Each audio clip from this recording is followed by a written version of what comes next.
Hola, en esta ocasión te traigo aplicaciones de la ecuación de Bernoulli haciendo referencia a la ecuación que te muestro, en donde, de acuerdo a los videos anteriores, habíamos mencionado que se encuentra en función de tres cabezales que viene siendo la presión, la altura y la velocidad, tanto en el punto inicial y el punto final del fluido al fluir. Entonces tenemos el siguiente ejemplo. Partiendo de la ecuación de Bernoulli tenemos el vaciado de un tanque como lo muestro en el esquema, en donde tenemos las siguientes condiciones.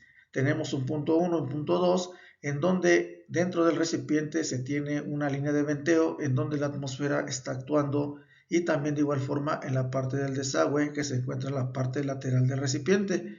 Lo que podemos hacer ahí es la siguiente especificación, en donde tenemos que la presión 1 y la presión 2 son iguales, por lo tanto de la ecuación de Bernoulli se cancela y podemos también hacerla nula. Por lo tanto también hacemos la siguiente consideración, en donde la velocidad 1 es aproximadamente igual a 0, en donde podemos también cancelar a la velocidad, de acuerdo a que esta velocidad es muy pequeña con respecto a la parte del vaciado del tanque. Por lo tanto, la ecuación de Bernoulli se reduce a esto siguiente, en donde podemos acomodar en función de la altura y la velocidad final o la velocidad de vaciado entre 2G. Como nos interesa saber a qué velocidad sale el agua, en este caso agua podemos suponer que es agua, entonces podemos considerar la siguiente ecuación ya despejada, que es la raíz cuadrada de 2G por la diferencia de alturas. Podemos considerar también un cambio de variable aquí, z1 menos z2 llamado como h, para poder dejarlo de acuerdo al esquema. ¿De acuerdo? Entonces aquí tenemos el siguiente resultado, en donde tengo la velocidad 2 igual a la raíz cuadrada de 2 por gh. Esto es más que nada el teorema de Torricelli, que hace referencia al vaciado de tanques. Esta es una de las aplicaciones de la ecuación de Bernoulli. Siguiente ejemplo. Tenemos el siguiente ejemplo, regresando a la ecuación de Torricelli, como es un vaciado de un tanque, ahora en este caso lo tenemos en la parte de abajo del orificio, en donde podemos considerar lo siguiente. Habrá una diferencia de alturas, h, con respecto al tiempo, y un área de orificio también considerado. Entonces, como este recipiente se está vaciando de acuerdo al esquema que te estoy mostrando, podemos considerar lo siguiente: hay un volumen fluyendo. Al haber un volumen fluyendo, quiere decir que hay un caudal. Este caudal estará en función de la área, de la velocidad y la diferencial de tiempo. Aquí tenemos el caudal como tal. Entonces, haciendo referencia a los subíndices J y J para el área y la velocidad, hace referencia a la parte de abajo donde está el orificio. ¿Por qué? Porque ahí está fluyendo este líquido. Bien, entonces podemos también calcular el volumen removido, que viene siendo el producto del área de T por delta H o de H. Esto quiere decir que el área de T viene siendo el área de ¿quién? Pues del recipiente, del tanque que contiene ese líquido, y dH es la diferencia de alturas con respecto al vaciado en lo que se está llevando a cabo. Si tenemos entonces esos volúmenes fluyendo, quiere decir que por balance el volumen fluyendo es igual al volumen removido, quedando la siguiente igualdad, en donde podemos acomodar una ecuación diferencial quedando de la siguiente forma, en donde el área por velocidad del orificio lo pasas al otro lado, dividiendo y haciendo reacomodo de términos. Tenemos lo siguiente: esta ecuación diferencial que está en función del tiempo y también de la altura. Entonces, si nosotros hacemos referencia a esto, podemos considerar que la velocidad 2, que viene siendo el del orificio, podemos sustituirlo dentro de la ecuación diferencial que obtuvimos en este momento. Entonces, lo que vamos a hacer ahora es un rearreglo, considerando que h es la variable que va a hacer ese cambio de alturas. Entonces podemos comentar lo siguiente: lo que vas a tener que subir en términos, la raíz de 2g y la raíz de h pueden separarse, y una de ellas pues sube como exponente negativo de acuerdo a la regla del recíproco, quedando como constantes esta parte que es el área del tanque y el área del orificio. ¿Por qué un negativo? Porque es un volumen removido que se está pues considerando en este vaciado. Por lo tanto, tenemos una ecuación diferencial de variables separables. Entonces lo que podemos hacer es integrar en ambos lados, quedando la integral de esta forma. Cabe mencionar que esta parte que está aquí, pues sale de la integral, quedando la integración de h a la menos 1 medio por dh, en donde pones tus límites de h1 a h2, que viene siendo meramente el cambio de alturas que sufre pues este recipiente. Y la parte del tiempo, que es una variable también que se está considerando porque está fluyendo en el tiempo, se tiene desde el comienzo del vaciado hasta donde termina. Entonces ya con esto podemos considerar lo siguiente. Tenemos ahí entonces que la integración va a quedar de la siguiente forma por los intervalos, ya que estás evaluando la integral de t2 al menos t1 siendo un delta t. De la misma forma integras la parte de la altura que queda de esta forma. Entonces al integrar y acomodar términos tenemos ya la ecuación esta final. Entonces aquí tenemos lo siguiente, que esta ecuación que acabo de obtener es el vaciado de un tanque con respecto al tiempo y de acuerdo a la configuración que tiene este recipiente también. Entonces con ello podemos calcular el tiempo requerido para el drenado de un tanque.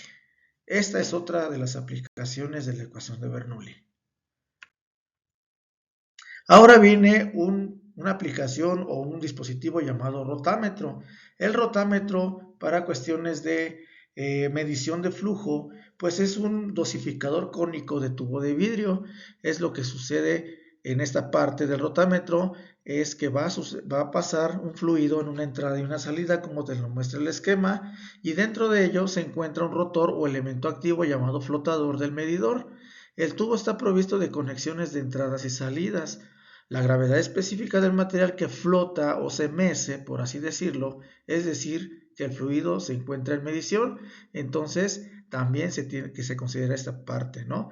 En una parte del flotador esférico contiene unas ranuras en el cual pues esta flota y gira lentamente cuando el fluido está pasando y lo mantiene de manera centrada.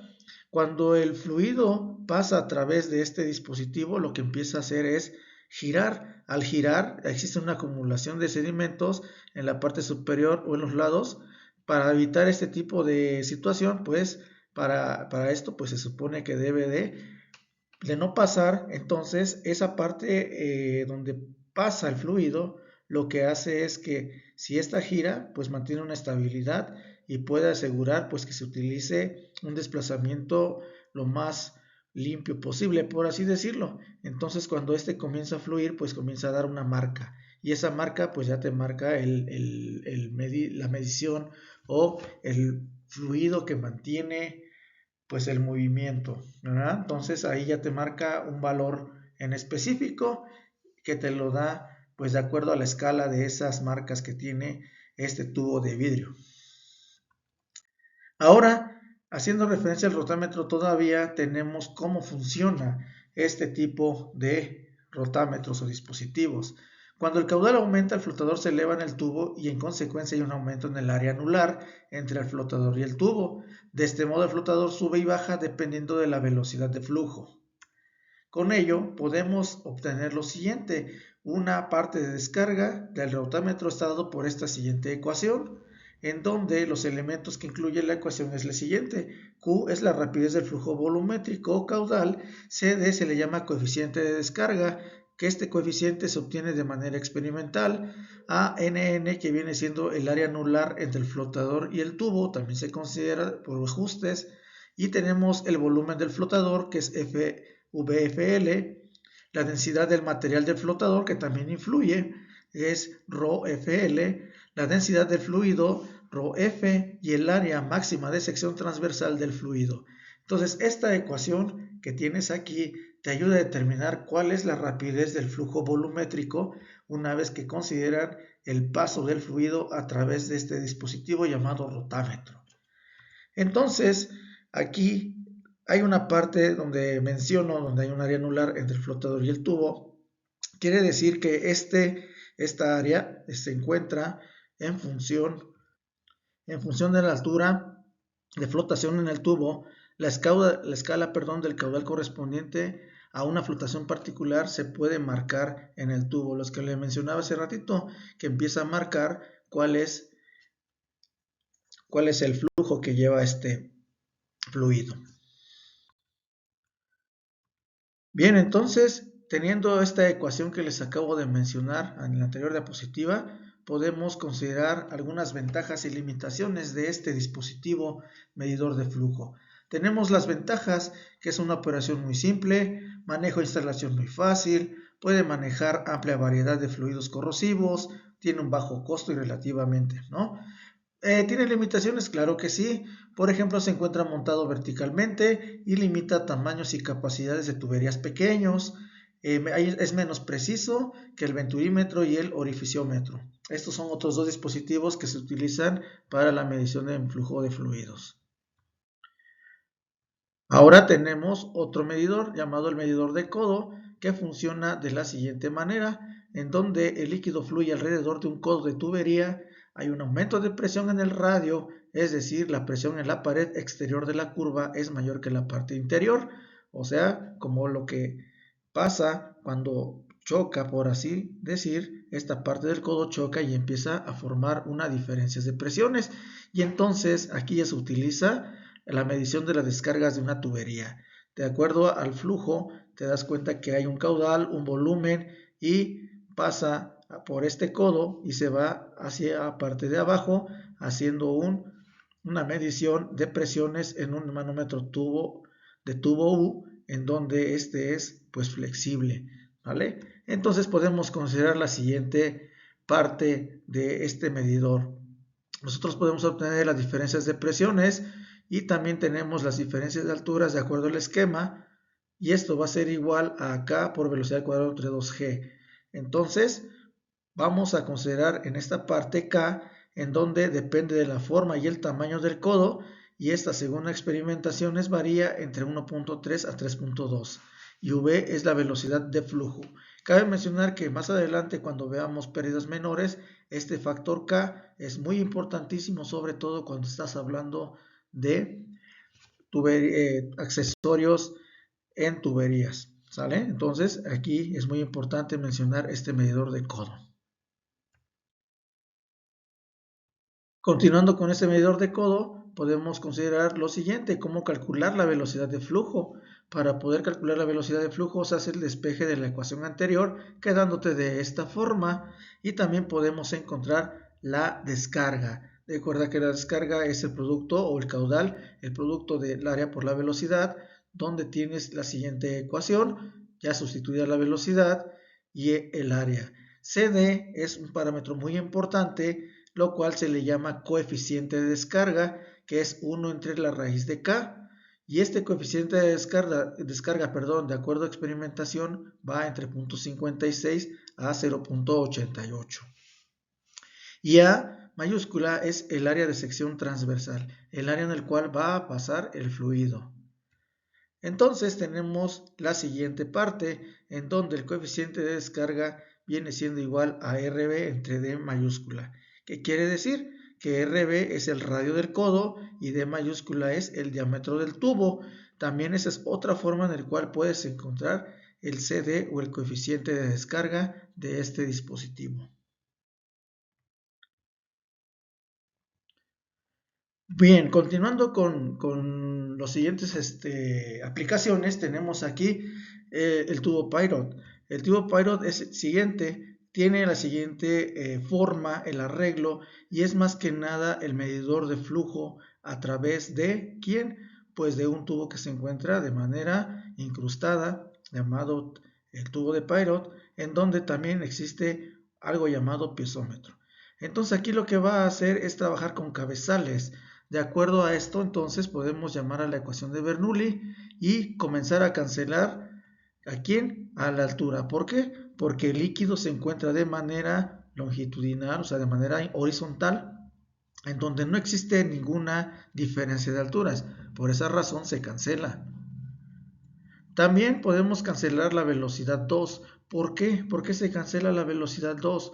Porque para el medidor de Pirot, cuando el líquido va pasando lleva una velocidad de flujo tal que al momento de que entra al tubo, entonces este choca y se detiene. Entonces por esa razón la velocidad 2 pues se cancela. ¿Por qué? Porque al momento de que este choca se detiene y comenzará a mover este nivel de agua. ¿Sí? Entonces, de acuerdo a eso también podemos hacer que la velocidad 2 sea 0. Por lo tanto, la ecuación se reduce a esto que tengo acá. Cambio las letras para poder respetar la nomenclatura de la figura, en donde W es igual al peso específico, que viene siendo gamma, PO, que es la presión inicial, ¿sí? La velocidad como tal, velocidad, ¿por qué? Porque ya no hay velocidad 1, la velocidad es la misma para el flujo. Y tenemos la presión S, que es la presión en la parte de acuerdo al punto donde se encuentra a la entrada del tubo Poirot. Entonces tenemos aquí esa nomenclatura, es exactamente lo mismo. Entonces podemos despejar a H0 y HS ¿de dónde? De esta ecuación. ¿Por qué? Porque se transforma P0 entre W, viene siendo el cabezal de presión, que aquí lo mantiene fijo en el piezómetro, que es la diferencia de la velocidad al punto central del tubo a esta diferencia de alturas. Entonces, y en la parte de la presión de S, que es en el punto S, donde se encuentra el tubo Poirot, lo que hace es subir hasta la parte de la parte más alta y tenemos pues HS, ¿no? Que viene siendo el cabezal de la salida, ¿sale? Entonces aquí está la fórmula para este tubo Poirot y lo que podemos hacer es encontrar la velocidad despejando a esa fórmula que acabamos de pues, obtener. Si se sabe que la velocidad es igual a la raíz cuadrada de 2g por la diferencia de alturas, también lo puedes encontrar como delta h, de acuerdo pues al esquema que te están presentando. Entonces dentro del esquema tenemos aquí el cabezal de velocidad, cabezal de presión aquí también, y tenemos aquí lo siguiente, que la presión en el punto cero, aquí de esa parte, se le llama presión estática. ¿Por qué? Porque aquí no hay nada que lo modifique más que el fluido al pasar, se mantiene estático, y la otra se llama presión de estancamiento o el punto P, que viene siendo pues parte del tubo Poirot, en donde se mantiene de manera tal que pues está chocando o deteniéndose, por así decirlo, en esta parte del tubo. ¿Sale? Tenemos la velocidad en el punto P, la velocidad es la misma antes de chocar o de entrar en contacto con el tubo Poirot. Lo que ahora viene es la presión dinámica. Ese es de acuerdo pues al movimiento de esta presión, perdón, de este fluido. La presión se refleja pues de esta diferencia de alturas que es desde el punto S hasta arriba. ¿Sí? Entonces esta es la ecuación del tubo Poirot. Teniendo el enfoque de diferente manera, digamos que de dos partes diferentes, donde también podemos obtener este arreglo del Poirot, ahora lo que vamos a hacer es llamar a la ecuación de Bernoulli nuevamente y podemos pues poner esta ecuación en función de su densidad. Recordemos que el peso específico es la densidad por gravedad, y si nosotros dividimos, mejor dicho, perdón, multiplicamos toda la ecuación por g, se reduce a la parte de aquí abajo. ¿Para qué?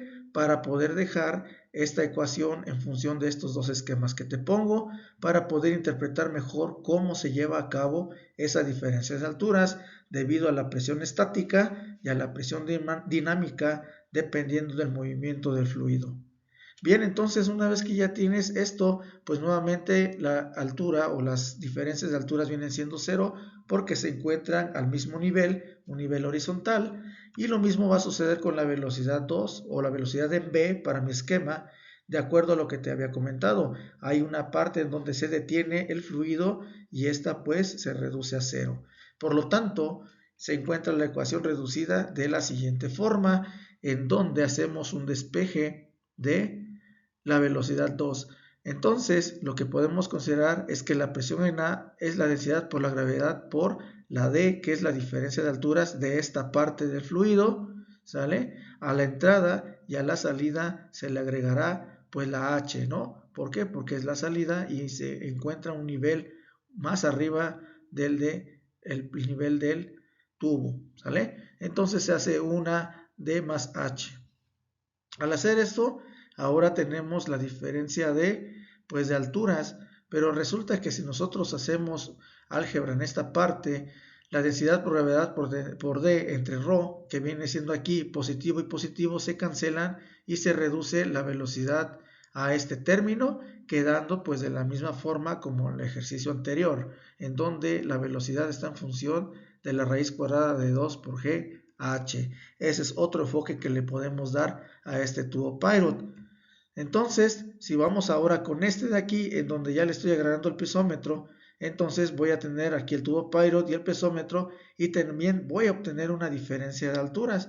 ¿Qué sucede con la ecuación de Bernoulli? Bueno, voy a cancelar de igual forma las alturas, voy a cancelar la velocidad 2 donde se detiene el fluido, y tenemos lo siguiente, tenemos dos diferencias de alturas, tanto h como d de esta parte de acuerdo al centro del fluido. ¿Por qué? Porque ahí se encuentra el tubo Poirot.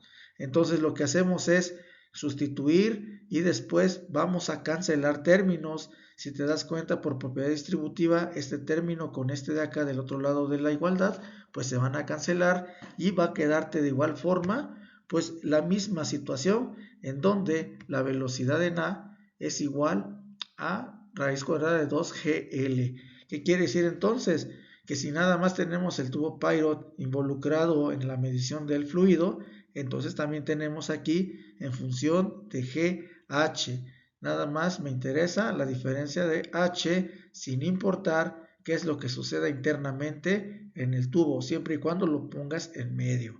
¿Sale? Ahora, ¿qué sucede si le pongo el pesómetro para la parte estática? Bueno, para la parte estática hago un ajuste en donde H, con esta H, pues obviamente se van a cancelar, ¿verdad? Porque se encuentran al mismo nivel y aquí está la cancelación de acuerdo a los manómetros como lo vimos anteriormente, y solamente la presión dinámica la va a sugerir que la altura L que se encuentra a nivel del piezómetro donde se encuentra la presión estática, y te queda exactamente la misma expresión. Entonces puede ser que lo dejes solo con el tubo Poirot o también con el piezómetro.